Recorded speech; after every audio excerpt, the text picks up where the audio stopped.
Hi welcome to మనం TV. నేను మీ Manoj. IBomma Ravi. So piracy సినిమాల విషయంలో రిమాండ్ విధించారు పోలీసులు. దాని తర్వాత కొన్ని నిజాలను అయితే రాబట్టారు. కానీ ప్రొఫెషనల్కి సంబంధించిన నిజాలు మాత్రం ఈ సర్వర్లు కావచ్చు, ఎకో సిస్టమ్కి సంబంధించిన డొమైన్లు కావచ్చు, వీటి విషయాలు ఏవి కూడా నోరు విప్పలేదు రవి. సో ఇలాంటి నేపథ్యంలో ఇటు గ్రౌండ్ లెవెల్లో ఐబొమ్మ రవికి మంచి పాజిటివ్ వేవ్ క్రియేట్ అవుతుంది. ఓ పక్కనేమో పోలీసులు, సినీ ప్రముఖులు నాగార్జున, వెంకటేష్, చిరంజీవి ఇలాంటి వాళ్ళు ఇంకా వి సజ్జనర్తో ప్రెస్ మీట్ పెట్టి ఐబొమ్మ రవి మంచివాడు కాదు అని జనాలకు చెప్పే ప్రయత్నం చేస్తున్నా సరే, ఈ సామాన్య మధ్యతరగతి కుటుంబాలు ఏవైతే ఉంటాయో ఐబొమ్మ రవి త్రూగా లబ్ధి పొందిన వాళ్ళు, లైక్ 2000, 3000 సినిమా పెట్టి డబ్బులు పెట్టి ఫ్యామిలీ మొత్తాన్ని తీసుకెళ్ళలేని వాళ్ళు ఫోన్లో డౌన్లోడ్ చేసుకొని సో ఉచితంగా ఆ హై క్వాలిటీ మూవీలన్నీ చూశారు. వాళ్ళు ఎవరైతే ఉన్నారో సో మనం వాడి దగ్గర నుంచి ఉపయోగం పొందాం కాబట్టి వాడికి మనం కట్టసి చూపించాలనే ఒక ఇదితో ఇప్పుడు వాళ్ళంతా కూడా ఐబొమ్మ రవికి సపోర్ట్ చేస్తున్నటువంటి పరిస్థితి. సో ఇలాంటి నేపథ్యంలో పోలీసులు మళ్ళీ ప్రెస్ మీట్ నిర్వహించారు. దాదాపుగా 5 రోజుల రిమాండ్ తర్వాత ఐబొమ్మ రవి పెద్ద ఫ్రాడ్, సో చేసింది ఇది దాదాపుగా 30 కోట్ల అవినీతి చేశాడు. అండ్ 1x విన్ కొన్ని అయితే బెట్టింగ్ యాప్స్, ఇల్లీగల్ యాప్స్ ఉంటాయో వాటి ప్రమోషన్లో కూడా ఐబొమ్మ రవి కీలకంగా వ్యవహరించాడు. సో వాటి గురించి ఏమాత్రం బయటికి చెప్పట్లేదని చెప్పి పోలీసులు డైరెక్ట్గా బేసిక్గా ఒక క్రిమినల్ని విచారించారంటే వాళ్ళకి ఏదైతే ఇన్ఫర్మేషన్ కావాలో, ఒక క్రిమినల్కి పర్సనల్ ఉంటుంది, ప్రొఫెషనల్ ఉంటుంది. సో బేసిక్గా ఇప్పుడు ఐబొమ్మ రవి డబ్బులు సంపాదించాలి అన్న దానికి పర్సనల్గా వెళ్ళారు. ఎక్కడెక్కడ నైజీరియాలో పెట్టాడా, లేకపోతే సర్వర్లు కరేబియన్ దీవుల్లో పెట్టాడా అనేది ఇక్కడ ప్రొఫెషనల్ కదా. సో అతని కింద ఎంత టీం ఉంది, ఎంతమంది హ్యాకర్లు వర్క్ చేస్తున్నారు, అండ్ ఆ డేటా ఆపరేషన్స్ కావచ్చు, ఆ డేటా మెయింటెనెన్స్ కావచ్చు, సో దానికోసం ఎంతమంది టీంని తను హైర్ చేసుకున్నాడు, సో వాళ్ళు ఇంకా ఎక్కడెక్కడ నుంచి పనిచేస్తున్నారు అన్న దాని గురించి మాత్రం పోలీసులు ఇప్పటి వరకు ఎలాంటి సమాచారాన్ని కూడా అతని దగ్గర నుంచి పొందలేకపోయారు. ఏం అడిగినా సరే సింపుల్గా తెలీదు, గుర్తులేదు, మర్చిపోయా అనే ఒక్క రీజన్ చెప్తున్నాడు ఐబొమ్మ రవి. సో ఇంత చాకచక్యంగా వ్యవహరిస్తున్నాడు అంటే ఎలాగైనా సరే నేను దొరికా కాబట్టి మిగతా వాళ్ళు ఎవరు దొరకకూడదు అని చాలా స్ట్రాటజికల్గా ఆ వ్యూహాన్ని అమలు చేస్తున్నాడు రవి. సో ఏదేమైనప్పటికీ ఇలాంటి నేపథ్యంలో ఐబొమ్మ రవిని ఎలాగైనా సరే ప్రజల్లో వస్తున్న ఈ పాజిటివ్ వైబ్ని కిల్ చేయాలని చెప్పి పోలీసులు ఒక పన్నాగాన్ని పన్నారు. అదేంటంటే ఇప్పటిదాకా ఐబొమ్మ రవి డబ్బులను సంపాదించాలనుకున్నాడు. ఎప్పుడైతే హైదరాబాద్ వచ్చాడో వైజాగ్లో ఆ బీఎస్సీ కంప్యూటర్స్ చేసిన తర్వాత, ఆ డిగ్రీ చేసిన తర్వాత హైదరాబాద్ వచ్చిన తర్వాత ఒక అమ్మాయితో ప్రేమాయణం జరిగింది. దాని తర్వాత ఆ అమ్మాయిని వివాహం చేసుకోవడం జరిగింది.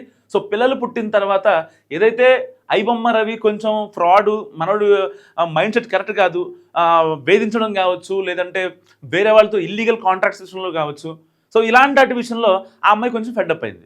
లేదు ఒకవేళ నేను ఐబొమ్మ రవితో ఉంటే ఫ్యూచర్లో చాలా ఇబ్బంది పడతాను, సో అప్పటిదాకా ఎందుకు, ఇప్పుడే తప్పించుకుంటే పోద్దు కదా అని చెప్పి తన పిల్లాడితో వెంటనే ఆవిడ ఎస్కేప్ అయిపోయింది. సో దాని తర్వాత ఒక కండిషన్ పెట్టారు. భార్యను అత్త, ఎవరైతే ఐబొమ్మ రవి భార్య అత్త ఉన్నారో వాళ్ళు కండిషన్ పెట్టారు. ఏమని? లేదు నువ్వు డబ్బులు సంపాదిస్తేనే నిన్ను మేము మనిషిగా గుర్తిస్తాం, సో లేకపోతే మేము గుర్తించమని చెప్పి ఐబొమ్మ రవి డే 1 కస్టడీలో చెప్పాడు. కానీ ఆ మాటలో ఎలాంటి వాస్తవం లేదు. ఇక్కడ భార్య అనే ఆవిడ ఎందుకు విడిపోయింది అంటే కేవలం ఐబొమ్మ రవి చేసే ఫ్రాడ్ వల్ల ఆవిడ విడిపోయానని చెప్పి చాలా కరాఖండిగా పోలీసులు చెప్తున్నమాట వాస్తవం. సో అయితే ఇప్పుడు మరి పోలీసులే చెప్పిస్తున్నారా ఐబొమ్మ రవికి గ్రౌండ్ లెవెల్లో ఒక రకంగా పాజిటివ్ ఒక కామెంట్స్ కావచ్చు, ఐబొమ్మ రవిని ఎందుకు అరెస్ట్ చేస్తారు, ఎన్కౌంటర్ చేయాల్సిన అవసరం ఏంటి అసలు అని చాలామంది న్యూట్రల్ ఫ్యాన్స్ మాట్లాడుతున్న నేపథ్యంలో పోలీసులే చేయించారా అన్నది కూడా ఇప్పుడు అర్థం కానటువంటి సిచ్యువేషన్. సో ఏదేమైనప్పటికీ ఇప్పుడు ఐబొమ్మ రవి భార్య చెప్పిన నిజాలు నిజంగా తెలుగు రాష్ట్రాలను షేక్ చేస్తున్నాయి. ఇన్ని రోజులుగా ఐబొమ్మ రవి లేదు మంచివాడు, అసలు ఆయనకేం తెలీదు, దాదాపుగా కొన్ని కోట్ల మందికి ఆయన హెల్ప్ చేశాడు అని అలాంటి ఆయన్ని సంఘ సంస్కర్త, సామాజిక సేవకుడు అంటారు కదా, మరి అలాంటి ఆయన్ని ఎందుకు అరెస్ట్ చేస్తారని చెప్పి చాలామంది మాట్లాడే పరిస్థితి. కానీ ఒక 2 రోజుల నుంచి అబ్జర్వ్ చేస్తుంటే మాత్రం ఐబొమ్మ రవికి ఒక రకంగా కొంచెం గ్రాఫ్ డౌన్ అయిందని చెప్పుకోవాలి. ఎందుకంటే లైమ్ లైట్లోకి ఇప్పుడు ఐబొమ్మ రవి వాళ్ళ భార్య వచ్చింది. సో స్కామ్ ఎలా జరిగింది, ఎవరెవరు ఇన్వాల్వ్ అయి ఉన్నారు అని చెప్పి చాలా కీలక విషయాలు చెప్పింది. సో ఫస్ట్లీ ఇక్కడ హైదరాబాద్ నుంచి ఏదైతే ఈ మార్కెట్ ఇలకత్ మఫ్లియా మొత్తం నడిపించేటప్పుడు సో ఐబొమ్మ రవికి నిఖిల్ అనే ఒక వ్యక్తి సహాయం చేశాడు. సో అతనికి ఈ యాడ్స్ సంబంధించి అయితే ఐబొమ్మలో ఓపెన్ చేయగానే మనకి కొన్ని యాడ్స్ ప్లే అవుతూ ఉంటాయి. అండ్ రీడైరెక్ట్ మూవీ రూల్స్ కావచ్చు. సో కొన్ని డైవర్ట్ చేస్తూ ఉంటాయి కొన్ని ట్యాబ్లు. అంటే మళ్ళీ మనం ఇప్పుడు సపోజ్ ఫర్ ఎగ్జాంపుల్ గూగుల్లో ఐబొమ్మ అని కొడతాం, మనం ఐబొమ్మ తెలుగు అని కొడతాం. ఐబొమ్మ తెలుగు అని కొట్టిన తర్వాత మనకు ఒక సజెషన్ వస్తుంది. ఆ సజెషన్ క్లిక్ చేస్తే మనకి మల్టిపుల్ ట్యాబ్స్ ఓపెన్ అవుతూ ఉంటాయి. సో ఇలాంటివి వాటికి డబ్బులు ఇల్లీగల్గా సంపాదించడం కోసం ఈ నిఖిల్ అనే వ్యక్తి సహాయం చేశాడు. సో ఆ నిఖిల్కి పర్ మంత్ దాదాపుగా ఒక 50,000 ఇచ్చాడంట. సో అది కూడా మహా అయితే ఒక 4-5 నెలలు మాత్రమే జరిగిందని. దాని తర్వాత నేను నిఖిల్తో మాట్లాడే ప్రయత్నం చేశాను. అసలు రవి నువ్వేం చేస్తున్నావు అని చెప్పి రవిని చాలాసార్లు అడిగినా సరే రవి నాకు ఎలాంటి ఇన్ఫర్మేషన్ ఇవ్వలేదు. ఎందుకంటే నేను అన్న మాటను మాత్రమే రవి మైండ్లో పెట్టుకున్నాడు. సో ఎలాంటి ఇది కూడా నేను చేయలేదు. దాని తర్వాత నేను ఎక్కువ లాక్కోవడం అనవసరం అనిపించి జరిగింది మొత్తం మా అమ్మకి చెప్పాను.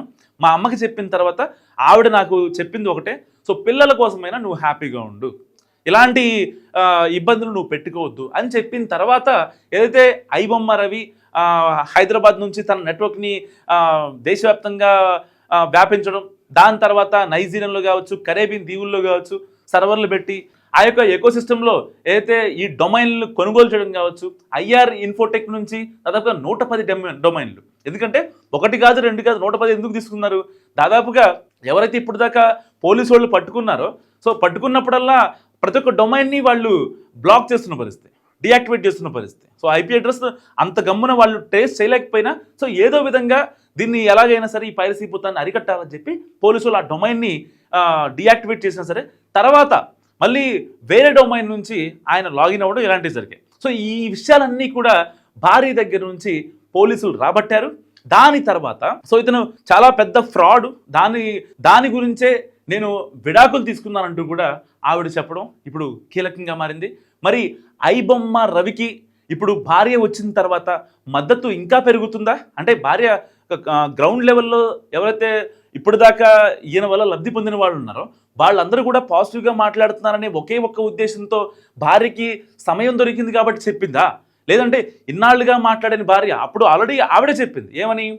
ఆల్రెడీ రవి కూడా చెప్పాడు, కేవలం వీళ్ళు డబ్బులు సంపాదించమన్నారు, డబ్బులు సంపాదించలేకపోయినా ఒక ఇచ్చో నేను అన్ని కోట్లు కూడబెట్టాను, విలాసవంతమైన జీవితం నడిపాను, సో దానికి సంబంధించి నేను ఒక ఒంటరి జీవితాన్ని కూడా నేను గడిపానని చెప్పి రిమాండ్లో ఆయన చెప్పినటువంటి పరిస్థితి. సో ఇప్పుడు ఏదేమైనా సరే ఐబొమ్మ రవి వాళ్ళ భార్య చెప్పిన నిజాలు వింటుంటే సో సామాన్యులు ఎటు ఉంటారనే ఒక డైలమా సిచ్యువేషన్ నడుస్తుంది. మీరేమనుకుంటున్నారో మస్తు కామెంట్ చేయండి.